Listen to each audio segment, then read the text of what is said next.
Welcome back to the channel and to the first new episode in a few months. I've been busy. Anyway, today we're going to be playing around with this one-of-a-kind electric golf cart. More specifically, we're going to make this buggy street legal. Well, we'll make it more street legal. You see, as long as I carry liability insurance on this contraption, it's more or less street legal in my little town. And that means I can drive this oversized go-kart anywhere I want. Yep, I can go to the park, I can then drive it downtown, then I can head over to the dollar store for this and that. And of course, on the way home, I can stop at the gas station.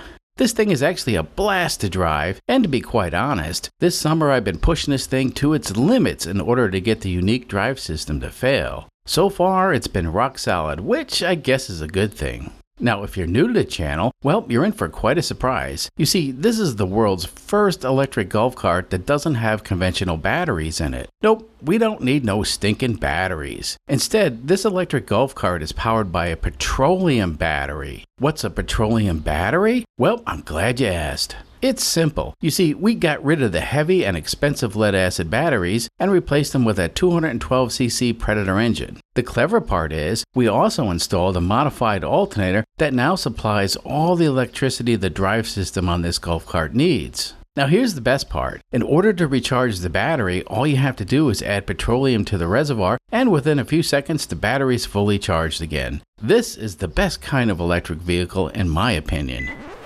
Now, I reckon some of you folks might think this is a gasoline-powered golf cart. Nope, it's electric. You see, it has an electric motor driving the wheels, therefore, according to me, it's electric. Anyway, if you're interested in the backstory of this one-of-a-kind electric golf cart, well, check out our older videos on how we developed the unique petroleum battery system that gets this golf cart down the road at over 20 miles per hour, which ain't bad for a street-legal go-kart.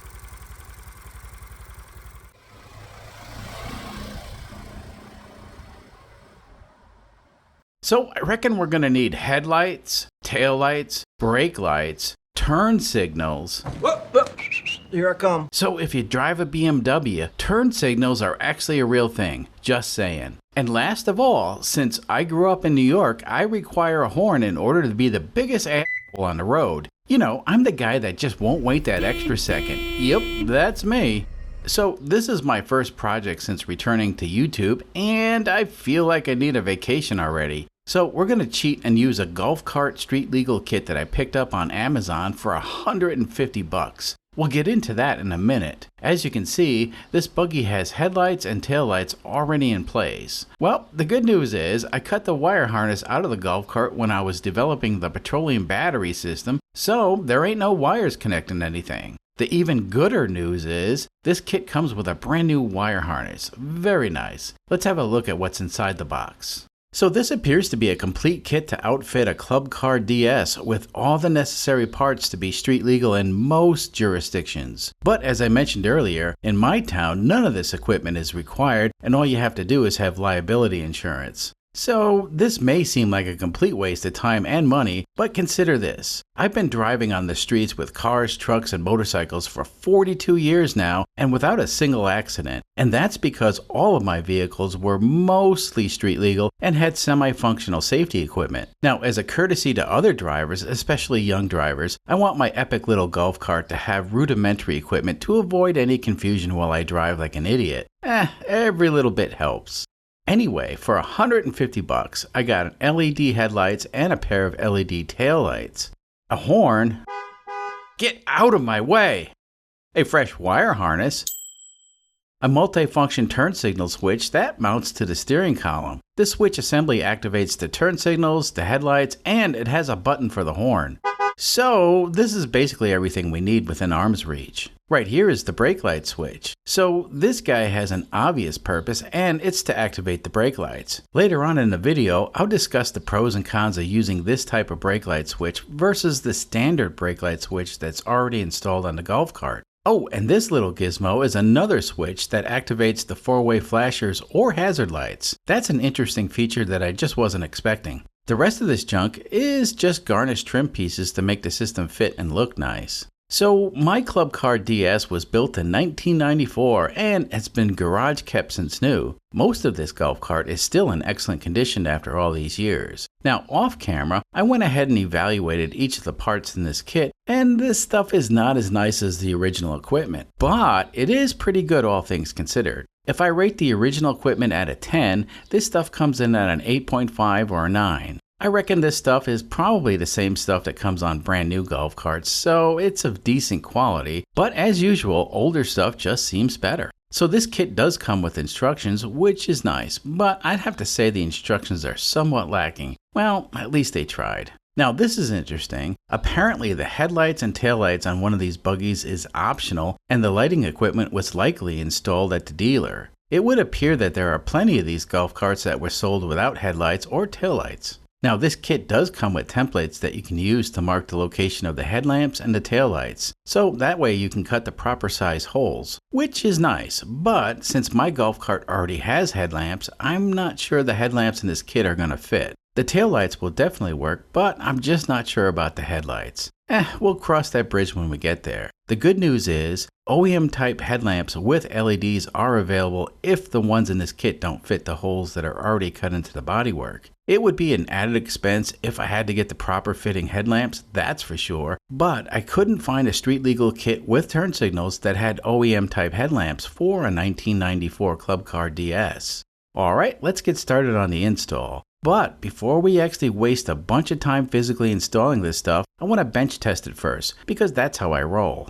So I pretty much act like an idiot on YouTube, and that's just me being me. In real life, I've spent an entire career fiddling around with electronics and electrical systems in both automotive world and robotics, and even stuff I can't talk about. Yeah, that stuff. In other words, I do know what I'm doing despite the fact I may act a little silly at times. I like to think of myself as sort of the Columbo of electrical and mechanical systems. You know, just some guy on YouTube building weird stuff that, for the most part, is way too complex for most people to understand. The good news is, this street legal kit is simple enough for anybody. Fast forward a few minutes and I have everything connected. It was pretty much simple, and for the most part, the system is plug and play. The voltage on the benchtop power supply is set to approximately the output of the charging system on the Predator engine. Now keep in mind the 212cc Predator engine that we're using was upgraded with a 12 volt 10 amp charging system to keep the little 12 volt battery charged for the electric starter that we also installed on the Predator engine. The 12 volt electrical system is completely different than the 85 volt modified alternator system that supplies power to the electric motor on the rear axle. Anyway, the 12 volt 10 amp charging system should be plenty of power for the 12 volt light kit that we're installing. The high power 12 volt charging system is sort of hard to find here in the States, and we did a video on where to buy it and how to install it on the little 212cc Predator engine. Check out that video if you want to upgrade your 212cc engine with a decent charging system. Anyway, the fuse that comes with this kit is a 15 amp. I suspect the horn is probably the reason for such a large fuse. Alright, let's press on the brake light switch. Well, we have brake lights. Very nice. Now this little switch should activate the four-way flashers. Yep, it does. Hopefully we'll never need to use this gizmo. Over here is the multi-function switch that mounts to the steering column. Let's try the turn signals. And yep, that side works as expected. Now the other side. Yep, that side works as well. I reckon we need to check out the headlights. Yep, and they're very bright. And yes, the taillights do light up as well. Perfect for night driving.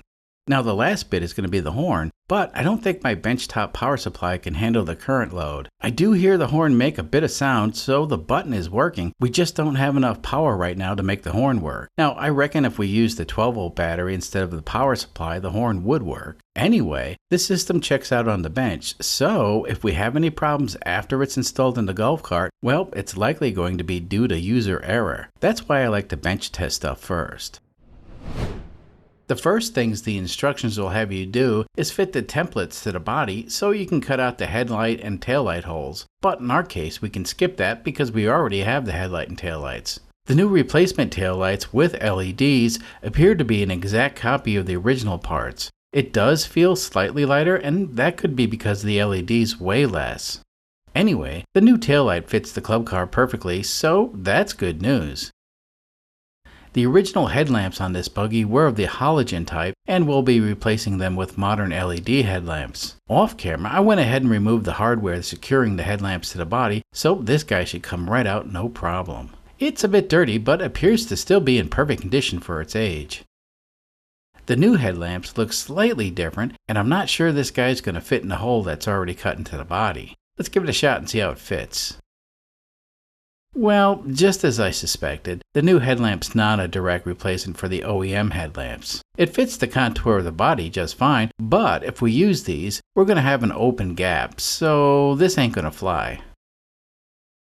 Through the magic of video editing and a few days later, I do have an OEM type replacement headlamp that's set up with LEDs. So for the pair of OEM type headlamps, I had to give a budget busting 55 extra bucks. Well, you live, you learn. These new headlamps will fit exactly like the originals, and that's what really counts.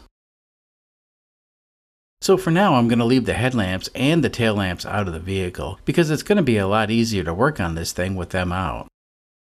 Fast forward a few minutes and I have the golf cart up on jack stands. I went ahead and removed the front wheels as well, so we have plenty of room to work on this buggy. Removing the front wheels really opens up a lot of space, and that was definitely worth the effort. I think I'm going to ignore the instructions and start out by installing the multi-function switch on the steering column, and after that then we can install the harness. Oh, this panel on the dash probably needs to come out a bit. On this buggy, I have some extra stuff that pertains to the hybrid power system, so this panel actually won't come out completely, but we should be able to do what we need to do with this panel still in place.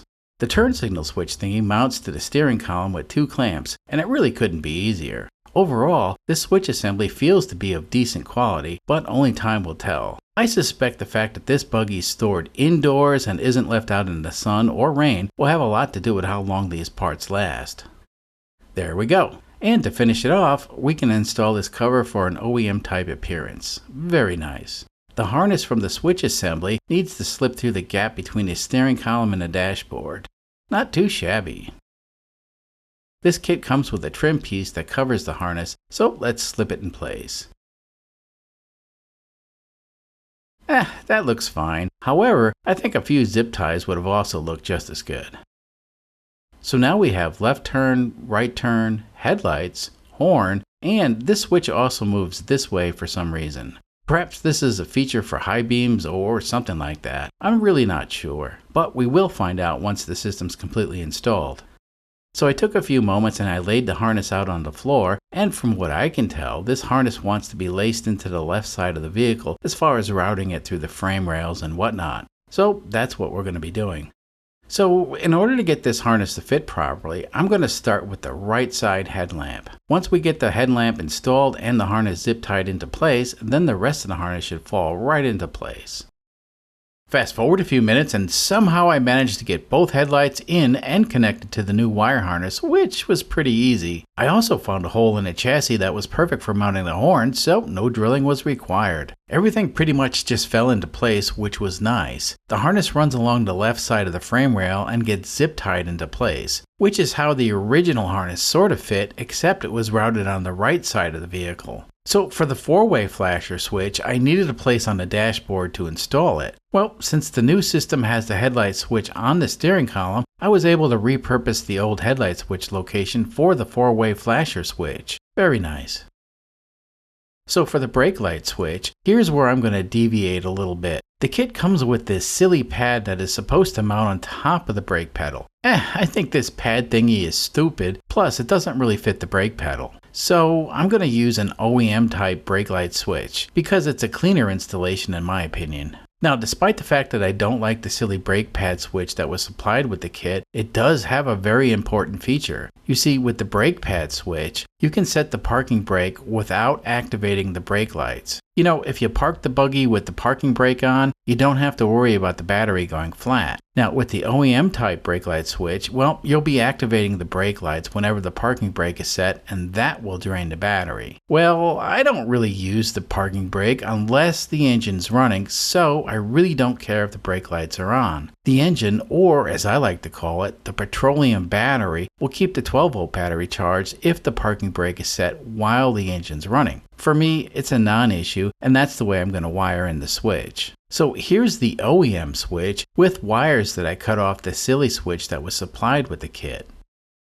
Fast forward a bit, and here's the brake light switch installed underneath the golf cart. This is my solution for the way I use this buggy, so problem solved. Alrighty, well at this point we can test out the system.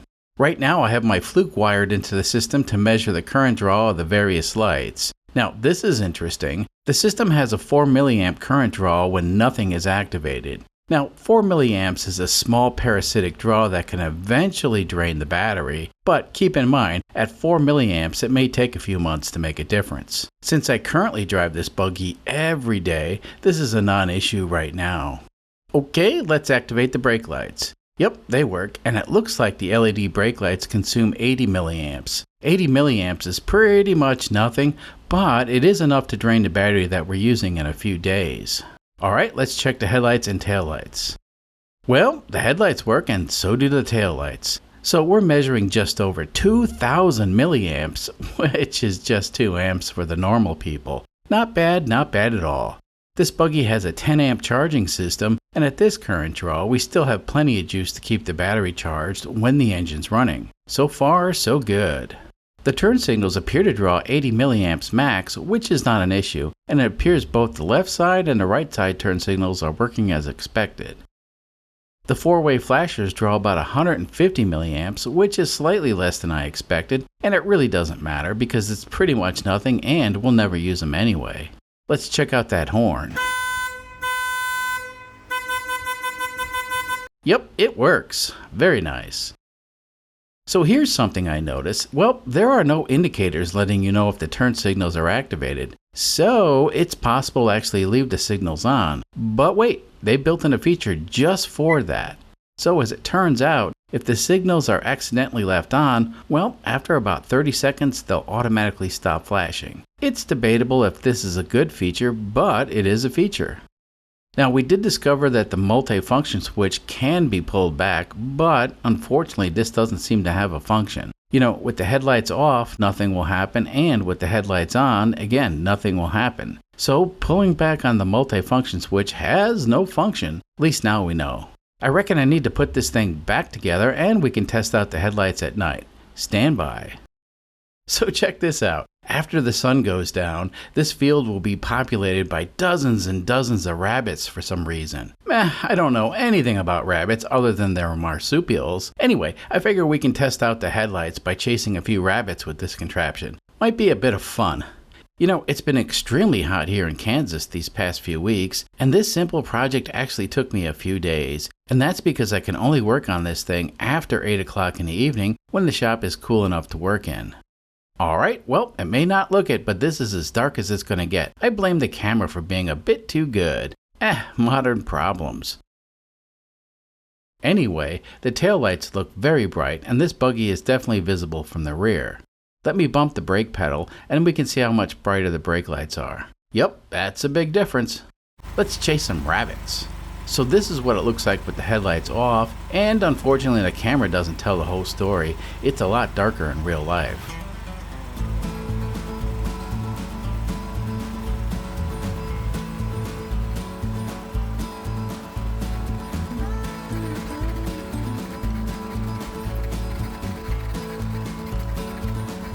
Whoop, there's a bunny. Very nice. Run, Forrest, run!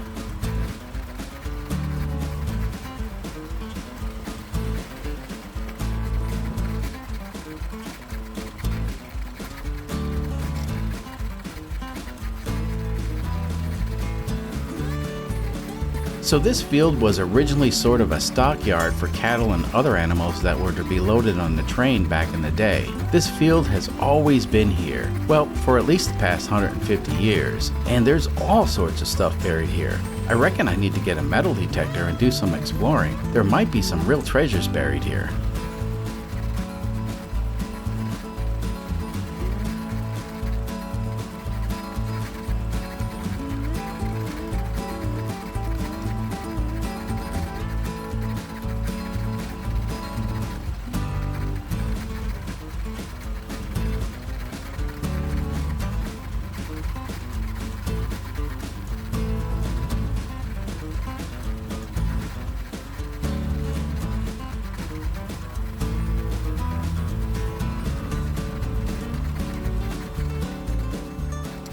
Okay, most of the streets in this little town have street lights. However, I did find a street that doesn't have overhead lighting.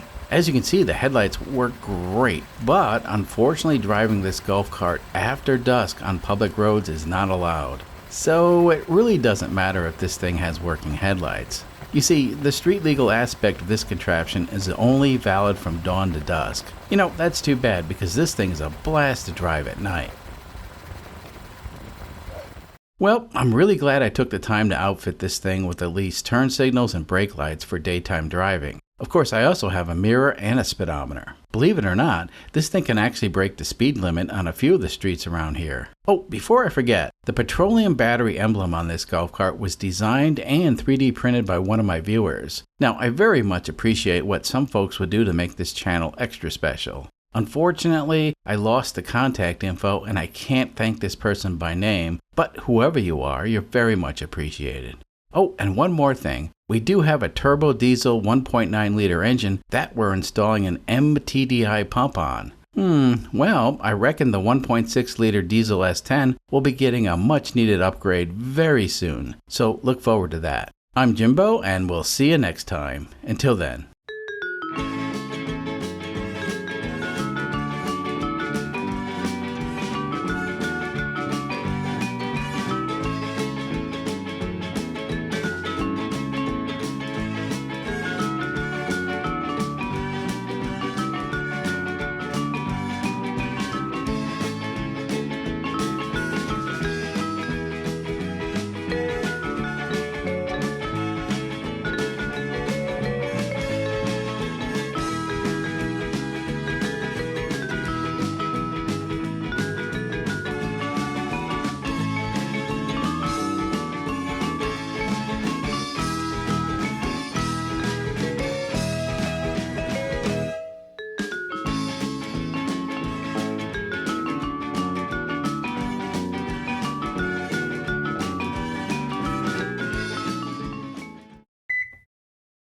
Alright, well the video is done. Now I need to make a thumbnail for the video. So let's start with a photo I took just outside of town. And now we're going to need a cop car. This'll work. Although they haven't used Crown Vics for quite a while. I don't think anybody's going to notice. Let's put the name of the town on it. Stubbsville, Kansas. Yeah. So now we need a snapshot of the golf cart. Here we go. Yeah, that looks convincing. A cop car pulling over a golf cart. Sort of a theme. Now some words. Let's see. Well, the topic is street legal, so let's write that. Okay, some more words. There we go. Yeah, it's not the greatest, but it'll work. Well, let's just send it. Nobody's gonna watch this video anyway.